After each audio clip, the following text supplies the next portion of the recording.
আদানী হিণ্ডেনবাৰ্গৰ ডিবেটক লৈ যোৱাকালি ৰাহুল গান্ধীৰ যি তীক্ষ্ণ বাক্যবান আছিলে তাৰ বিপৰীতে কেইবাজনেও বিজেপিৰ স্মৃতি ইৰাণীয়ে ৰবিশংকৰ ৰবিয়ে কিন্তু সকলোৱে অপেক্ষা কৰিছিলে প্ৰধানমন্ত্ৰী নৰেন্দ্ৰ মোদী আহি 3:30 বজাত দিয়া তেওঁৰ ভাষণক লৈ পেলাই প্ৰথমবাৰৰ বাবে মই 9 বছৰৰ এই লোকসভাত অহাৰ পিছত নৰেন্দ্ৰ মোদীক ব্যক্তিগতভাৱে কোনো এটা কেলেংকাৰীত সাঙুৰিবলৈ চেষ্টা কৰি পেলাই আক্ৰমণ কৰা হৈছে আৰু এই প্ৰায় দীৰ্ঘদিনীয়া প্ৰায় 4,500 কিলোমিটাৰ খোজকাঢ়ি যিটো আহিছিলে কন্যাকুমাৰীৰ পৰা কাশ্মীৰলৈকে তাৰ পিছত ৰাহুল গান্ধী 2 বুলি নাম দিছোঁ তেওঁৰ যে নতুন অৱতাৰত যিটো প্ৰশ্ন কৰিছিলে যিটো প্ৰশ্ন তেওঁৰ ভাষণো বেছ ষ্ট্ৰং আছিলে সেইখিনি কথা প্ৰথমতে আলোচনা কৰিবলৈ আহিছোঁ আৰু আলোচনা কৰাৰ প্ৰথমতে এইখিনি দেখাৰ পিছত মই ষ্টুডিঅ'ত দুজন মোৰ অতিথিও আছে মোৰ সোঁফালে আছে ৰঞ্জিত শৰ্মা তেওঁ বিজেপি দলৰ আৰু বাওঁফালে আছে আৰু একেবাৰে সোঁফালে আছে শ্ৰী কুশল শৰ্মা তেওঁ কংগ্ৰেছ দলৰ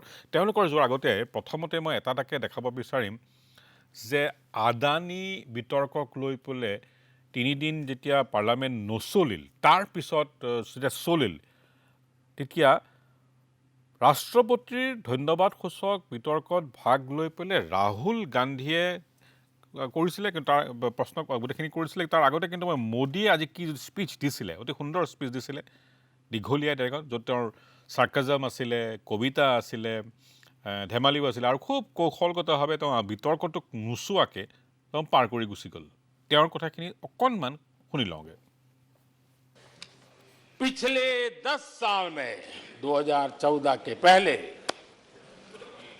2004 से 14 भारत की अर्थव्यवस्था खस्ता हाल हो गई 4 से 14 आजादी के इतिहास में सबसे घोटालों का दशक रहा क्या ये झूठे आरोप लगाने वालों पर मुफ्त राशन प्राप्त करने वाले मेरे देश के 80 करोड़ देशवासी क्या कभी उन पर भरोसा करेंगे क्या থুলমূলকৈ যদি আপুনি এনালাইজ কৰে তেখেতৰ ভাষণটো তেখেতে ইণ্ডিয়াৰ যিটো গ্ৰথ ষ্টৰী চাৰিওফালৰ পৰা হৈছে যোৱা 9টা বছৰত তাক লৈ এছাম মানুহ অসুখী তেওঁ বিৰোধীকে আঙুলিয়াইছে 2004ৰ পৰা 14 হোৱা বিভিন্ন কেলেংকাৰীক সেই 10 বছৰক লষ্ট ডিকেড বুলি তেওঁ কৈছে আৰু কৈছে যে বিৰোধী শব্দটো ব্যৱহাৰ নকৰে এই লোক বুলি বাৰে বাৰে কৈ শব্দটো ধুনীয়াকৈ কৈছে যে যিমানবোৰ এলিগেশ্যন আনিছে যে 80 কোটি মানুহে তেওঁলোকৰ চৰকাৰ ইউপিএ চৰকাৰৰ পৰা আৰু যি ধৰণৰ যিটো বেনিফিচিয়াৰী স্কিম পাইছে আৰু তাৰ যিটো তেওঁলোকে আশীৰ্বাদ সেই আশীৰ্বাদেই হৈ পৰিছে তেওঁৰ কবচ আদানী আৰু চাইনা সম্পৰ্কে তেওঁ কোনো বাক্যৰ কথা নক'লে আৰু গোটেই স্পীচটোত সঁচাকৈ পয়েট্ৰিক আৰু চাৰ্কাজমৰ ভৰি আছিলে তেওঁ দুষ্যন্ত কুমাৰৰ পৰা আৰম্ভ কৰি বিভিন্ন পয়েট্ৰিক কৈ থাকিলে গতিকে ভাষা মানে স্পীচ হিচাপে অতি সুন্দৰ মানে টিপিকেল পাৰ্লামেণ্টাৰী লিডাৰ অফ দ্য হাউছে যেনেকৈ ক'ব লাগে সেনেকুৱা ধৰণৰ কথাকে তেওঁ কৈছে তাৰ বিপৰীতে কিন্তু তাৰ আগদিনাখন ৰাহুল গান্ধীয়ে সমানেই তীক্ষ্ণ আৰু ৰাহুল গান্ধীয়ে কি কৈছিলে সেয়া এবাৰ চাই ল'ব বিচাৰিছোঁ कुछ दिन पहले ये हिंडनबर्ग रिपोर्ट आई उसमें लिखा था कि अदानी जी की हिंदुस्तान के बाहर शेल कंपनीज हैं ये जो शेल कंपनीज हैं सबसे पहला सवाल है ये किसकी हैं मॉरिशस में जो शेल कंपनीज हैं और ये जो हजारों करोड़ रुपया ये शेल कंपनीज हिंदुस्तान में भेज रही हैं ये किसका पैसा है और क्या ये काम अदानी जी फ्री में कर रहे हैं अब मैं ये सवाल क्यों पूछ रहा हूं क्योंकि अदानी जी स्ट्रेटेजिक बिजनेसेस में काम करते हैं अदानी जी हिंदुस्तान के पोर्ट्स को डोमिनेट करते हैं अदानी जी हिंदुस्तान के एयरपोर्ट्स को डोमिनेट करते हैं और जैसे मैंने कहा अदानी जी हिंदुस्तान की डिफेंस इंडस्ट्री में बहुत जरूरी रोल प्ले करते हैं तो मेरा पहला एक छोटा सा सवाल है कि जो शेल कंपनीज हैं इनके बारे में हिंदुस्तान की सरकार ने कोई सवाल नहीं उठाए ये कौन लोग हैं ये किनकी कंपनीज हैं ये स्ट्रेटेजिक मामला है पोर्ट्स का मामला है एयरपोर्ट्स का मामला है डिफेंस का मामला है और जो कंपनी इन स्ट्रेटेजिक एरियाज में काम कर रही है उनके बारे में आपको मालूम ही नहीं ये नेशनल सिक्योरिटी का मुद्दा है आपको मालूम ही नहीं कि ये शेल कंपनीज किसकी हैं कितना पैसा आ रहा है, किसका पैसा आ रहा है? तो एक बहुत बड़ा सवाल है, ये पैसा किसका है, ये शेल कंपनीज किसकी हैं, और ये हिंदुस्तान की सरकार की जिम्मेदारी है ये पता लगाना ये किसकी शेल कंपनीज हैं और ये किसका पैसा अंदर आ रहा है। प्रधानमंत्री जी इजराइल जाते हैं और उसके एकदम बाद डिफेंस का रिश्ता है वो पूरा पूरा अदानी जी के हाथ में चला जाता है। ऑस्ट्रेलिया में प्रधानमंत्री जाते हैं, State Bank of India $1 billion loan Adani ji को ऑफर करता है। मोदी जी की पहली ट्रिप होती है बांग्लादेश में, वहां पे बांग्लादेश को इलेक्ट्रिसिटी बेचने का डिसीजन लिया जाता है। कुछ ही दिन बाद बांग्लादेश पावर डेवलपमेंट बोर्ड 25 साल का कॉन्ट्रैक्ट अदानी जी के साथ साइन कर दिया। श्रीलंका में श्रीलंका इलेक्ट्रिसिटी बोर्ड के चेयरमैन कहते हैं राजपक्सा जी ने कहा कि हिंदुस्तान के प्रधानमंत्री ने उनको कहा है कि ये विंड पावर का प्रोजेक्ट है, ये अदानी जी কেইবাটাও অতি তীক্ষ্ণভাৱে প্ৰধানমন্ত্ৰীক পোনপটীয়াকৈ এটেক কৰা হৈছিলে। সেইকাৰণে আমি গোটেই ভাৰতবৰ্ষৰ সকলোৱে টেলিভিশ্যনৰ আগত ৰখি আছিলে যে প্ৰধানমন্ত্ৰীয়ে কি কয়। কৌশলগতভাৱে প্ৰধানমন্ত্ৰীৰ উত্তৰবিলাক আঁতৰি গ'লগৈ আৰু ৰবিশংকৰ ৰবিৰ হতুৱাই এটেক কৰোৱা হ'ল, স্মৃতি ইৰাণীৰ দ্বাৰা এটেক কৰোৱা হ'ল আৰু লগতে খিৰেণ ৰিজিজুৰ দ্বাৰাও। ইটছ ভেৰি ষ্ট্ৰেটেজিকেলি কৰা হৈছে গোটেই কাৰবাৰটোত। আৰু বোথ ছাইড বিজেপি আৰু কংগ্ৰেছ নিজে নিজৰ ফালৰ পৰা নিজৰ স্কৰিঙৰ ফালৰ পৰা ভাল কৰিছে বুলি তেওঁলোকে ভাবি লৈছে বা কৈছেও। লেটছ চি আমাৰ এক্সপ্ৰেছত এই দলৰ অসমৰ ৰিপ্ৰেজেণ্টেটিভসকলে এই কথা কি হয়। শাসক দল ৰঞ্জিত শৰ্মা, এই দুদিনৰ ডিবেট চাই কেনেকুৱা হ'ল? ডিবেটটো পাৰ্লিয়ামেণ্টত এই গোটেই ডিবেটটো আছিলে ৰাষ্ট্ৰপতিৰ ভাষণৰ কেন্দ্ৰ কৰি, মানে গোটেই বিষয়টো আলোচনা হ'ব লাগিছিলে ৰাষ্ট্ৰপতিৰ ভাষণক লৈ পেলাই। সাধাৰণতে যেতিয়া ৰাষ্ট্ৰপতিয়ে বাজেট ছেশ্যন আৰম্ভ হোৱাৰ আগতে ভাষণ দিয়ে, সেই ভাষণক লৈ পেলাই ডিবেট হয়। ৰাষ্ট্ৰপতিয়ে যিখিনি পইণ্টছ সংসদৰ সন্মুখত ৰাখে তাৰ ওপৰত আলোচনা হয়। ৰাষ্ট্ৰপতিয়ে কি ক'লে, কি নক'লে, দেশৰ ভৱিষ্যতৰ পৰিকল্পনা কি, দেশ ক'লৈ যাব, সেইটো লৈ আলোচনা হ'ব লাগে। ইয়াত এতিয়া গোটেই বিষয়টো এজন উদ্যোগপতিক লৈ পেলাই কেন্দ্ৰ কৰি, এজন উদ্যোগপতিৰ ব্যৱসায়িক লৈ পেলাই কংগ্ৰেছ পাৰ্টি ব্যস্ত হৈ গ'ল।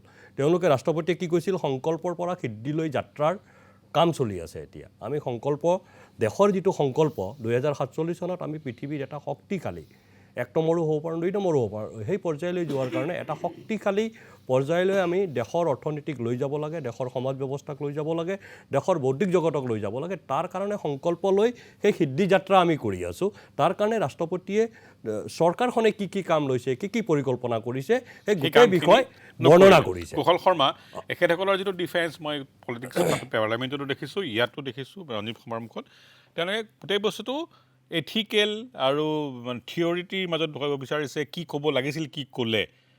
কিন্তু মই দেখিছোঁ কুৱেশ্যন কেইটাৰ কোনেও ৰিপ্লাই দিব নিবিচাৰিলে। কুশল শৰ্মা, চাওক, আজি মোদী ডাঙৰীয়াৰ যিটো ভাষণ, হয়, এই ভাষণটো একেবাৰে পলায়নবাদী ভাষণ।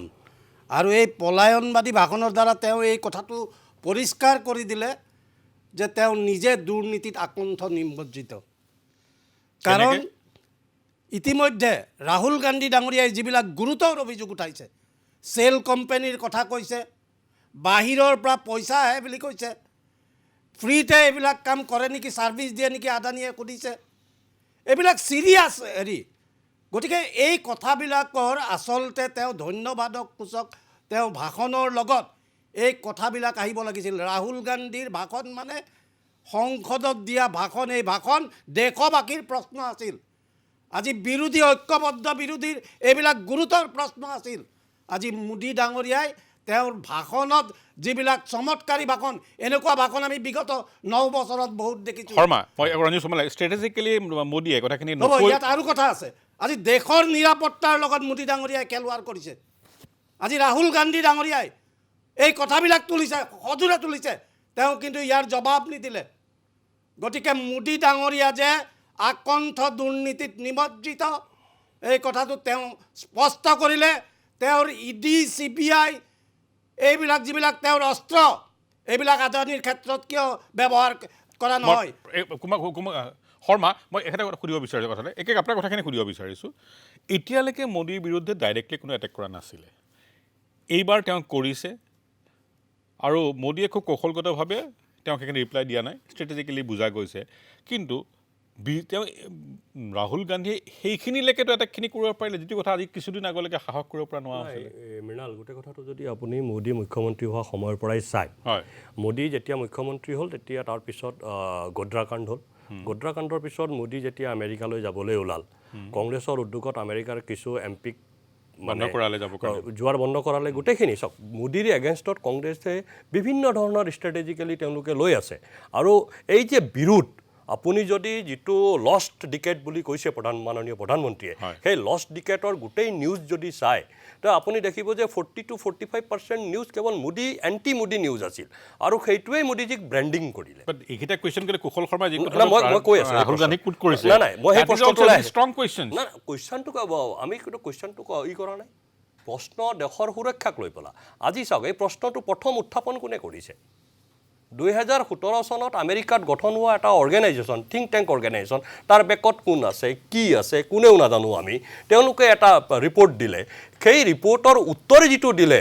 যাৰ বিৰুদ্ধে এতিয়া মই যদি আপোনাৰ বিৰুদ্ধে এটা অভিযোগ আনো আপুনি যিটো উত্তৰ দিব সেই অভিযোগৰ সেই উত্তৰটো সমানে গুৰুত্বপূৰ্ণ হ'ব লাগে যে সেই যিটো ৰিপৰ্ট দিলে হিন্ডেনবাৰ্গে সেই ৰিপৰ্টৰ এগেইনষ্টত এটা উত্তৰ দিছিলে আদানীয়ে আৰু আমি আমাৰ দেশৰ সংগঠনক বিশ্বাস কৰিম আমাৰ দেশৰ ব্যৱস্থাক বিশ্বাস কৰিম আমাৰ দেশৰ সংবিধানক বিশ্বাস কৰিম নে আমেৰিকাই কি কৈছে সেইটো বিশ্বাস কৰিম আজি চাওক আমাৰ দেশৰ বিৰুদ্ধে প্ৰধানমন্ত্ৰী হিচাপে নৰেন্দ্ৰ মোদীজীয়ে যেতিয়া দায়িত্ব ল'লে তাৰপিছত আজি আমাৰ দেশৰ বিৰুদ্ধে আন্তঃৰাষ্ট্ৰীয় পৰ্যায়ত পৰিকল্পিতভাৱে কেম্পেইন চলিছে বিভিন্ন কেম্পেইন আমি ফেইল কৰিছোঁ আমাৰ দেশৰ নাগৰিকে তাক ফেইল কৰিছে পৃথিৱীৰ বিভিন্ন প্ৰান্তত বসবাস কৰা আমাৰ ভাৰতীয় নাগৰিকে তাক ফেইল কৰিছে আৰু আজি চাওক শৰ্ট কলা আনসাৰবিলাক ভাল হয় আজি বিবিচিৰ পৰা আৰম্ভ কৰি সবে এটা কেম্পেইন চলাইছে কেতিয়া চলাইছে যেতিয়া ভাৰতৰ গ্ৰোথ IMF আৰু ৱৰ্ল্ড বেংকে 6% বুলি কৈছে ৰবি শংকৰ প্ৰসাদ সৌখিদিনলৈকে ভাৰতৰ মন্ত্ৰী আৰু বিজেপিৰ শীৰ্ষ নেতাই ৰাহুল গান্ধী কি আক্ৰমণ কৰিছে সেইটো চাওক कल मैं कांग्रेस के सम्मानित नेता राहुल गांधी को सुन रहा था टिप्पणी थी कुछ पीड़ा भी थी कुछ क्लेश भी था कुछ गुस्सा भी था कुछ हताशा भी थी उन्होंने कहा कि मैं हजारों किलोमीटर चलकर आया हूं और लोगों से मिला हूं और उनकी हमने आवाज सुनी है माननीय उपसभापति जी आपका भी बहुत लंबा राजनीतिक जीवन है यात्रा हम सभी करते हैं यात्रा में आप मिलते किससे हैं इसका भी बड़ा असर पड़ता है और अगर आपके साथ विध्वंसक तत्व यात्रा में चलते हैं तो उसका भी असर आपके ऊपर होता है और ये तो हमने देखा ही देखा कि उनके साथ एक पूर्व मुख्यमंत्री चल रहे थे जो सेना से उनके शहादत का सबूत मांग रहे थे और जब ये देश में हंगामा मचा तो उनके जो प्रवक्ता हैं या मीडिया हेड हैं वो उनको रोकने की कोशिश कर रहे थे ये सब हमने देखा टीवी पर वो 14 में हारे वो 19 में हारे और 24 में और कसकर हारने वाले हैं ৰাহুল গান্ধীয়ে প্ৰধানমন্ত্ৰীৰ ভাষণ শেষ হোৱাৰ পিছত আজি তাৰ পৰা প্ৰায় 45 মিনিট এঘণ্টামান আগৰ কথা তেওঁ পাৰ্লামেণ্টৰ পৰা ওলাই আহোঁতে কি কৈছিলে প্ৰধানমন্ত্ৰীৰ ৰিপ্লাইটো সেই কথাটো শুনাৰ পিছত মই কুশল শৰ্মাৰ ওচৰলৈ যাম प्राइम मिनिस्टर वो shell shock he was in shock and there was no answer एक जवाब नहीं दिया प्रधानमंत्री जी ने और मैंने कोई कॉम्प्लिकेटेड क्वेश्चन तो नहीं पूछा है मैंने ये पूछा है आपके साथ कितनी बार गए हैं वहाँ कितनी बार मिले हैं तो सिंपल से सवाल थे जवाब नहीं दिया लेकिन उन्होंने जवाब मिले क्या सवाल पूछे थे आपको जवाब मिला पीएम के स्पीच पे आपको क्या कहना है जवाब मिला आपको no I am not satisfied but it reveals the truth Hindi ये मतलब स्पीच से सच्चाई दिखती है कि अच्छा इंक्वायरी की बात नहीं हुई अगर मित्र नहीं है तो ये कहते ठीक है मैं इंक्वायरी करा देता हूँ इंक्वायरी की बात नहीं हुई डिफेंस इंडस्ट्री है वहां पे शेल कंपनीज हैं बेनामी पैसा घूम रहा है उसके बारे में प्रधानमंत्री ने कुछ नहीं कहा तो मतलब क्लियर है कि प्रधानमंत्री उनकी रक्षा कर रहे हैं वो कह रहे हैं देश के लोगों को भरोसा है सर राहुल जी वो कह रहे हैं कि देश के लोगों को भरोसा है मोदी पर इस पर आप क्या वो कहेंगे तो ठीक है मतलब मेरा कहना है कि ये नेशनल सिक्योरिटी का मामला है हिंदुस्तान के इंफ्रास्ट्रक्चर का मामला है प्रधानमंत्री को ये कह देना चाहिए ठीक है हम इंक्वायरी करेंगे चेक कराएंगे क्या है इसमें बहुत बड़ा घपला है मगर वो भी नहीं बोला একেখিনি কথা কুশল শৰ্মা শুনিব কুশল শৰ্মা ৰঞ্জিত শৰ্মা ৰাহুল গান্ধী চব শুনিলে আপোনাৰ কথাখিনি দুইজনকে অলপ শ্বৰ্টকৈ ক'বলৈ দিম দেই না খাওঁগা না খানে দুংগা এই যি আমুক বাণী তেওঁলোকে কৈছিল ভাৰতৰ প্ৰান্তে প্ৰান্তে সভা কৰি তেওঁলোকে এইবিলাক কথা ৰাইজক কৈছিলে ৰাইজে তেওঁলোকৰ কথাত ভুল গৈ ভোট দিছিলে এতিয়া সেইজন প্ৰধানমন্ত্ৰীয়ে আজি কিয় এই কথাবিলাকৰ জবাব দিব পৰা নাই আজি ৰাহুল গান্ধীয়ে যিবিলাক প্ৰশ্ন তুলিছে, ৰাহুল গান্ধীয়ে কি প্ৰশ্ন তুলিছে যে 2014 চনত যিজন মানুহ আন্তৰ্জাতিক ক্ষেত্ৰত 609 নম্বৰ স্থানত আছিল বিজনেছৰ ক্ষেত্ৰত, সেই মানুহজন আজি 2022 বিশ্বৰ কেনেকৈ প্ৰথম ধনাঢ্য ব্যক্তিত পৰিণত হ'ল। আজি প্ৰধানমন্ত্ৰী আৰু আদানীৰ মাজত আজি আচলতে কোনো তফাত নাই। আজি আপুনি একেটা মুদ্ৰাৰ ইপিঠি ক'ব পাৰে।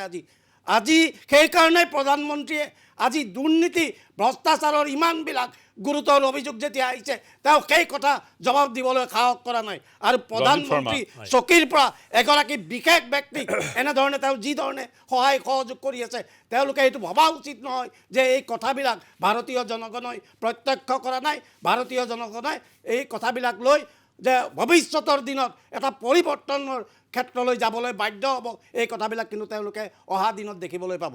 ৰঞ্জিত শৰ্মা, ঠিক গুজৰাটৰ সময়ত যিটো পাৰ্চনেলাইজ মোদী এটেক হৈছিলে, লগত যিটো ইণ্টাৰনেশ্যনেল যিটো কনস্পিৰেচি বুলি কোৱা হয় বিজেপিৰ ফালৰ পৰা, তাৰ বিজেপিয়ে সাংঘাতিক এটা বেনিফিট পাইছিলে। সেই বেনিফিটটো বহুতবাৰ পাইছে। বিজেপি ষ্টেট ইলেকশ্যন পাইছে, পিছলৈ পাইছে। যেতিয়া এটেক কৰা হয় তেতিয়া এটা কমপ্লিট কনচলিডেশ্যন হয়। সেই কনচলিডেশ্যনৰ সংখ্যাটো সদায় ডাঙৰ হোৱাৰ কাৰণে তাক বিজেপিয়ে খুব ধুনীয়াকৈ এটা ইলেক্টৰেল ভিক্টৰী আনিব পাৰে। চ' এইবাৰো 24ৰ কাৰণে এডভান্টেজ হ'ব গৈ আছে নেকি এই এটেক? মানে এটেক ৱাজ গুড। এটেক হৈছে, এটেকটোৰ উত্তৰ প্ৰধানমন্ত্ৰীয়ে কৈছে। প্ৰধানমন্ত্ৰীয়ে আঁতৰিছে নহয়, লেটছ অনেষ্টলি কথা, প্ৰধানমন্ত্ৰীয়ে কোৱা একো নাই।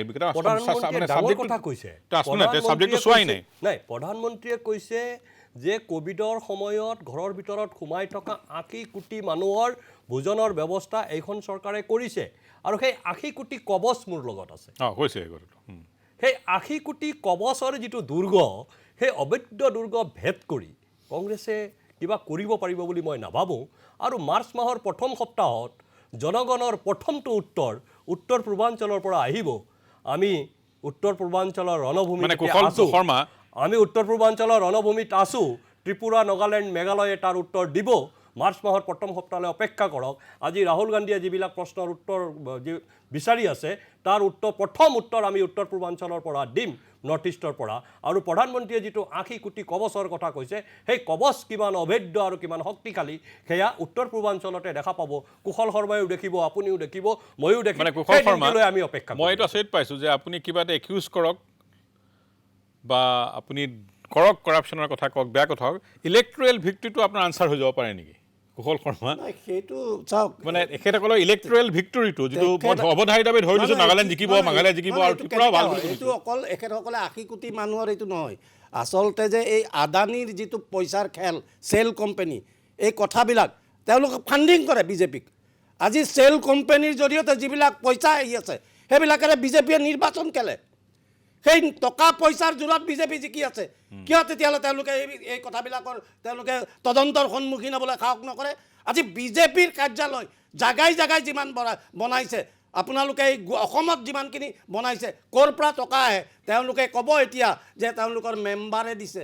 মেম্বাৰে টকা দিয়া নাই। এইবিলাক আদানীৰ এই যি দুৰ্নীতিযুক্ত টকা, এই টকাবিলাকেৰে MLA কিনে, MP কিনে। তেওঁলোকে ভাবি আছে যে ৰাইজ মূৰ্খৰ স্বৰ্গত বাস কৰি আছে। এই কথাবিলাক জনতাই লাহে লাহে বুজিছে। আৰু 80 কোটি মানুহও, এই যিবিলাক দৰিদ্ৰ মানুহ 80 কোটি মানুহ, তেওঁলোকেও বুজিবলৈ বেছি দিন নালাগে। এই কথাবিলাক যেতিয়া স্প্ৰেড হ'ব, ইতিমধ্যে স্প্ৰেড হোৱা আৰম্ভ হৈছে। আজি ৰাহুল গান্ধী ডাঙৰীয়াই ভাৰত জোৰো যাত্ৰা কৰিছে। এই কথাত লাখ লাখ মানুহে ৰাহুল গান্ধীৰ সংগ দিছে। এতিয়া হাত জোৰো চলি আছে। Ranjit Sharma, last answer quickly, যদি সময় থাকে এতিয়া কুশল শৰ্মালৈ যাম, বাট কিন্তু দীঘলীয়া নকৰিব। এটা স্পষ্ট কথা, চাওক, কংগ্ৰেছে চিঞৰ বাখৰ কোলাহল সৃষ্টি কৰাৰ বাহিৰে একো কৰিব নোৱাৰে। যদি ইলেকশ্যন ৰিপ্লাই নহয়, বফৰ্ছৰ সময়ত কি হৈছিলে আমিতো তেতিয়াও ৰাজীৱ গান্ধীয়ে কৈছিলে জনতাৰ আদালতত বিচাৰ হ'ব। আদালতত বিচাৰ হ'ল নহয়। পৰৱৰ্তী সময়ত গোদ্ৰা কাণ্ড লৈ পেলাই কংগ্ৰেছ ইলেকশ্যনত গৈছিল গুজৰাটত। কি হ'ল, তাৰ উত্তৰ কি পালে? যোৱা ইলেকশ্যনৰ সময়তো কংগ্ৰেছে বিভিন্ন অভিযোগ আনিছিল। আনকি কংগ্ৰেছে কৈছিলে আমি মানুহক ফিক্সড পইচা দিম, ঘৰে ঘৰে পইচা দিম। ইলেকশ্যন, তেওঁলোকৰ ইলেকশ্যন মেনিফেষ্টো, ভিজন ডকুমেণ্টৰ সেই কথাটো বিশ্বাস নকৰিলে ভাৰতবৰ্ষৰ জনসাধাৰণে। কংগ্ৰেছে পইচা দিব আমাক একাউণ্টত, সেইটো হ'ব পাৰে নেকি? কমিশ্যন খাই দিব চব। কিয়নো ৰাজীৱ গান্ধীয়ে কৈ থৈছে কংগ্ৰেছ কমিশ্যন খোৱা পাৰ্টি লাষ্ট ওৱান মিনিট আপোনাক দিছোঁ মই গতিকে এই গোটেই কথাবিলাক চাওক আদানীৰ বিৰুদ্ধে যি অভিযোগ উত্থাপন হৈছে হিণ্ডেনবাৰ্গৰ অভিযোগ সেই অভিযোগৰ স্বচ্ছতাৰে উত্তৰ অহাটো ভাৰতবৰ্ষৰ জনসাধাৰণে বিচাৰে আৰু ভাৰতবৰ্ষৰ জনসাধাৰণৰ সেই সাংবিধানিক যিটো প্ৰতিষ্ঠান আছে Thank you. যোনে তাক এনকুৱাৰী কৰে সেবিৰ উত্তৰলৈ আমি অপেক্ষা কৰা উচিত কংগ্ৰেছৰতো সেইবিলাক কথা নাই তেওঁলোকেতো সংবিধান নামানে গতিকে তেওঁলোকে যি টি কথা ক'ব মানুহক বিভ্ৰান্ত কৰিবলৈ চেষ্টা কৰিব কিন্তু মানুহ বিভ্ৰান্ত নহয় এইটো ডিজিটেল ভাৰত হয় লাষ্ট এইটো ডিজিটেল ভাৰত হয় ইয়াত মানুহক বিভ্ৰান্ত কৰিব নোৱাৰে চাওক আচলতে ভাৰতীয় জনতা পাৰ্টীয়ে তেওঁলোকে শাসন পোৱা 9 বছৰ হৈছে মাত্ৰ আমি সুদীৰ্ঘকাল দেশৰ স্বাধীনতাৰ পিছত সেইকাৰণেতো 80 কোটি মানুহক পইচা ভোজন দিব লগা শুনি হৈছে লওক। সুদীৰ্ঘকালৰ ফচল ৰখাব লাগিব সুদীৰ্ঘকালৰ ফচল আমি শাসকৰ সুদীৰ্ঘকালৰ ফচল আমি ধন্যবাদ। দিল্লী ৰাজনৈতিক এক মিনিট, নেতাৰ ৰঞ্জিত। ভূমিকাটো আমি আছো গতিকে আমি জানো আমি In the meantime- আমি জনতাৰ কথা আমি বুজি পাওঁ আমি In যিবিলাক the meantime, মূল ইছ্যু এই মই মূল এটা ইছ্যুবিলাক hard আমি in- ৰাইজৰ মাজলৈ নিছো আৰু আমি আশাবাদী আমি এইটো আফচোচ কৰা নাই যে আমি বিৰোধী দলত আছো আমি শাসন পোৱা নাই তাৰ কাৰণে আমাৰ আফচোচ নাই আমি ভাৰতীয় মাৰ্চ জনতা Anyway, পাৰ্টীৰ কিন্তু মই এটা শব্দ যিবিলাক নাই দুৰ্নীতি এক মিনিট কুশল শৰ্মা তেওঁ ৰঞ্জিত এইবিলাক শৰ্মা আমি উদলাই ধন্যবাদ দিছো। সময় শেষ হ'লগে সেইবিলাক আমি এক মিনিট জনতাৰ ধন্যবাদ মাজলৈ লৈ গৈছো। কিন্তু মই হাৰ্ড ইনফৰমেশ্যন দিব বিচাৰিছোঁ আৰু আমি আশা কৰোঁ এক মিনিট এই কুশল কথা শৰ্মা ৰাইজে পলিটিকেল ডিবেট ঠিকে আছে পাৰ্লামেণ্টত কৈছে ৰিপ্লাই কুশল শৰ্মাই ঠিকে কৈছে ৰঞ্জিত শৰ্মাই ঠিকে কৈছে মই এটা একদম দুইজনে স্পেকুলেটিভ বা হঠাৎ পৰা কৈছে মই হাৰ্ড ইনফৰমেশ্যন দিব বিচাৰিছোঁ ফাইনেন্সিয়েল ষ্টক মাৰ্কেট আদানীৰ শ্লাইড তথ্যটো দিব বিচাৰিছোঁ আপোনালোকে যেনেকৈ ইণ্টাৰপ্ৰেট কৰিব 4,000 টকাৰ পৰা নামি পেলাই 1,000 টকা পাইছিলে যোৱা 8 দিনত কিন্তু যোৱা 5 দিনত আকৌ ইণ্টাৰেষ্টিংলি 1,000ৰ ষ্টকটো বাঢ়ি 100% গ্ৰ'থ হৈ 2,000 পাইছে না আজিৰ দিনটো দুটা ষ্টক খালি অলপ উঠিছে শ্লাইড ৰ'ব মই আজিৰ মিছা কথা দিনটো। কেলৈ ক'ব দিওঁ মই এবাৰ আউট অফ 10 ষ্টকৰ 9টা ষ্টক উঠিছে এটা বেয়া হৈছে আপোনালোকে মোৰ কথা শুনিব নালাগে গৈ পেলাই আদানী এণ্টাৰপ্ৰাইজ বুলি গুগলত মাৰি দিয়ক না কথাবিলাক এইটোতো আৰু সাধু কথা নহয় ইটছ এন ষ্ট্ৰেইট ফৰৱাৰ্ড মই সেইকাৰণে কৈছোঁ ফেক্টছ ইজ ফেক্ট আদানী ষ্টককেইটা অলপ উঠিছে উঠা মানে আদানী যে ভাল হৈছে বুলি মই ক'ব বিচৰা নাই I am just only talking about the hard information হয়তো প্ৰধানমন্ত্ৰীৰ স্পীচটো আহিব বুলি হয়তো তেওঁ ধাৰখিনি 6 কোটি টকা ঘূৰাই দিয়ে বুলি কয় বুলি বাট যিবিলাক কুৱেশ্যন ৰাহুল গান্ধীয়ে সুধিছে each of them are very very valid and strong question যে যদি চেল কোম্পানী তেওঁলোকৰ বৰ্ড অফ ডাইৰেক্টৰ্ছত থাকেই বা তেওঁৰ পৰা পইচা আনিছেই মৃণাল, আৰু ষ্ট্ৰেটেজিক কাম এটা কৰিছে সৰু কথা চ' মই কওঁ। কথাটো কৈছোঁ এইখিনি হ'ল কথা ইয়াতে সামৰিব লাগিব এইটো ডিবেট এঘণ্টীয়া নহয় দুটা পাৰ্ট ল'লোঁ মই এটা দিছ information ডিবেট ক'ব পাৰিম। উইল দিছ পাৰ্টিকুলাৰ থিং চাই ভাল লাগিছে যে পাৰ্লামেণ্টত যিটো হ'ব লাগে সেই ধৰণৰ কথা হৈছে অতি সুন্দৰ ৰিপ্লাই প্ৰধানমন্ত্ৰী অতি সুন্দৰ কুৱেশ্যন প্ৰশ্ন বা উত্থাপন বা ডিবেট কৰিছে ৰাহুল গান্ধীয়ে that is what the parliament is mean for ৰাস্তাত নহয় ভিতৰত